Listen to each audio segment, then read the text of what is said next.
Gracias, señor presidente. A mí también me gustaría saludar a todas las personas del mundo de la tauromaquia que han venido hoy aquí a la que es su casa, como la de todos los andaluces y andaluces. Miren, diría que es casi enternecedor ver al Partido Popular, con su aplastante mayoría absoluta, traer una PNL para tratar de evitar lo que a día de hoy es inevitable, el fin de la tauromaquia, una práctica cruel, seguida por cada vez menos personas, con una brecha generacional enorme y la indiferencia, cuando no el rechazo, de la mayoría de la población. Les voy a dar algunos datos. Miren, una encuesta de 2023, datos oficiales, que decía que en Andalucía el 68,7% de la población no tiene ningún interés en la tauromaquia, ninguno. Bueno, ya los datos según edad de 18 a 24 años, la cifra se eleva al 82%. Señorías, es cuestión de tiempo.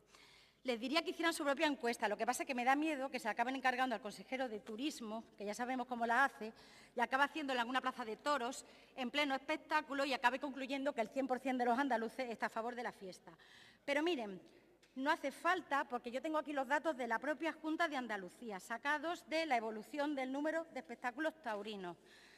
Datos de 2022 al 2023. Es verdad que han subido algo, de 6,65 a 6,82, pero ha sido sobre todo gracias a la subida de festejos populares, porque el número de corridas de toros bajó de 90 a 84, novilladas con picadores de 37 a 33, espectáculos de rejones de 20 a 19, pero les voy a dar más datos. Una encuesta de Ipsos, que salió justo antes de ayer, publicada en Europa Press, hecha para una ONG holandesa, decía, ojo, que el 54% de los españoles está a favor de la prohibición. El 62% no está de acuerdo en que se gaste dinero público para apoyar la tauromaquia y el 69% cree que la Unión Europea debería proteger el bienestar animal.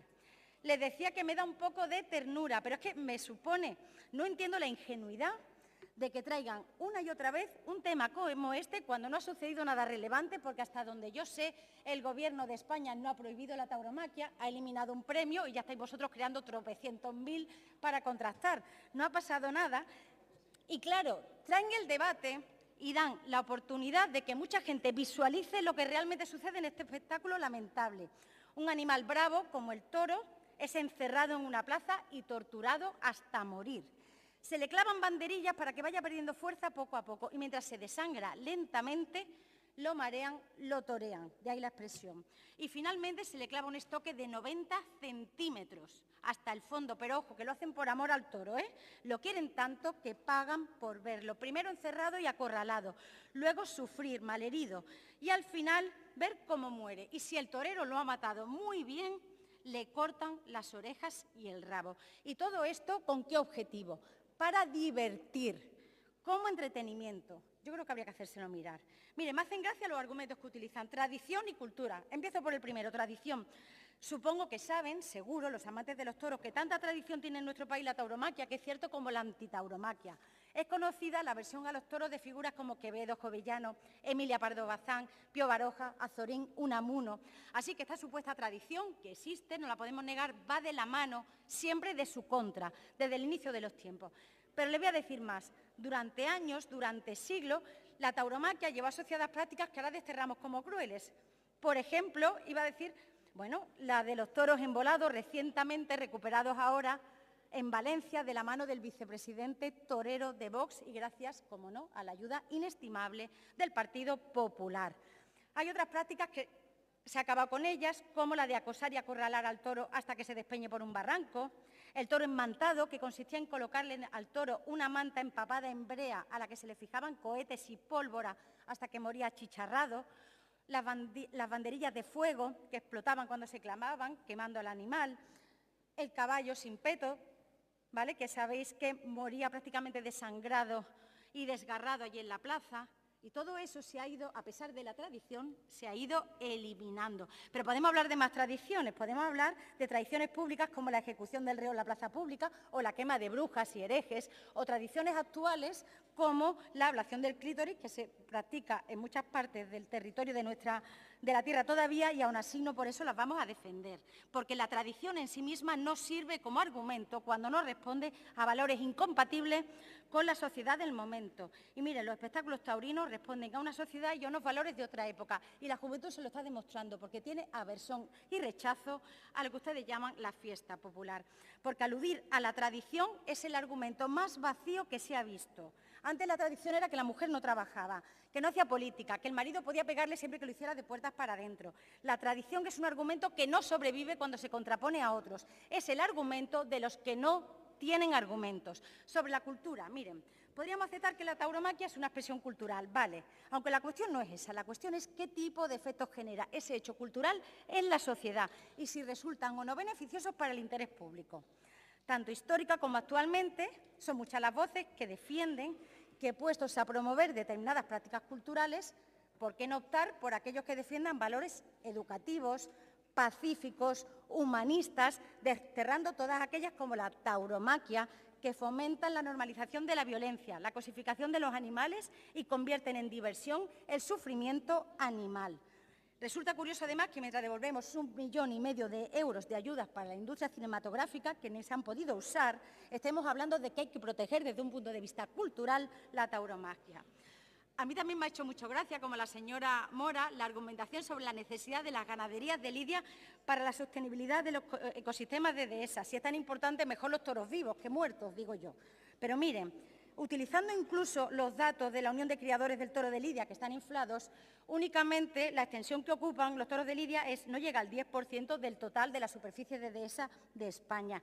Es más, yo buceando he encontrado un informe del Senado de 2010 interesantísimo que dice que quien realmente protege el ecosistema de la dehesa es el cerdo ibérico de bellota. Y yo me imagino qué magnífico sería que todo ese dinero que se emplea en los toros, en subvencionar, en dopar, el mundo del toro se gastara en bajar los precios del cerdo ibérico de bellota para que mayores, todas las capas de población pudieran acceder al magnífico jamón ibérico. Pero miren, creo que lo mejor de todo es el argumento económico. No se sostiene, se mata sin diversión. No hay gente viendo cómo muere el cerdo y aplaudiendo, y eso es una diferencia básica. La tauromaquia, les decía que el argumento económico es realmente el mejor. Mire, vamos a hacer un ejercicio. Como es un mundo pujante, que va tan bien, que le gusta a tanta gente, que provoca tanta emoción, ¿por qué no hacemos la prueba y quitamos todas las subvenciones públicas al pujante mundo del toro? A ver cuánto tiempo sobrevive. El mundo del toro vive dopado y sin su dosis de dinero público no puede sobrevivir. Y vamos con los datos. Presidenta, si no se puede. Señorías, no hablen entre ustedes. Vamos a escuchar a la señoría que está en el atril. Cuando usted quiera. Sí, gracias, presidente. Decía, la tauromaquia es, con la excepción de unos pocos profesionales y de unas pocas ganaderías, una actividad que no genera empleo real. Es ficticio e insostenible, como le decía, sin las numerosas subvenciones que recibe. De forma directa e indirecta, le voy a decir de dónde. Del Estado, comunidades autónomas, diputaciones y ayuntamientos, como las que reciben a través de la PAC, del Fondo Europeo de Desarrollo Regional y de la Unión Europea, tanto de forma directa como indirecta. Y vamos a contrastarlo con datos, si les parece. Miren, yo me he tomado la molestia de entrar en el Registro General de Profesionales Taurinos y he encontrado que a día de hoy son 10.554 los que hay inscritos, 10.554. Es curioso porque lo he podido contrastar con datos de 2015, que eran básicamente los mismos, unos 400 menos, y hay un estudio de 2015 que cuenta cómo, en función del número de espectáculos taurinos que hay, si lo contrastas con la de profesionales taurinos inscritos, los datos son los siguientes. Únicamente el 23% de toreros que están inscritos trabajaron en corridas de toros. El 23%. De los novilleros, el 4,18%. De los reganadores, el 14%. Es decir, un promedio del 8,8%. Es decir, a pesar de que solo hay inscritos 10.500, podemos decir que menos del 10% trabaja realmente en el sector de la tauromaquia. Por tanto, esos datos, esos millones, esos datos económicos, cuando uno se va a datos oficiales, resultan muy difíciles de encontrar, por no decir que no están. Directamente que no están. Y miren, todo esto demuestra que esta iniciativa está pensada para una élite. Y miren, a nosotros no nos avergüenza decirlo, no queremos contribuir con dinero público a que el dinero público, a que los recursos de andaluces y andaluzas sirva para que se diviertan unos cuantos, se diviertan ustedes, señorías del PP, se diviertan los señorías de Vox. Si quieren ir a ver cómo se tortura a los toros, vayan, pero con nosotros no cuenten. Muchas gracias.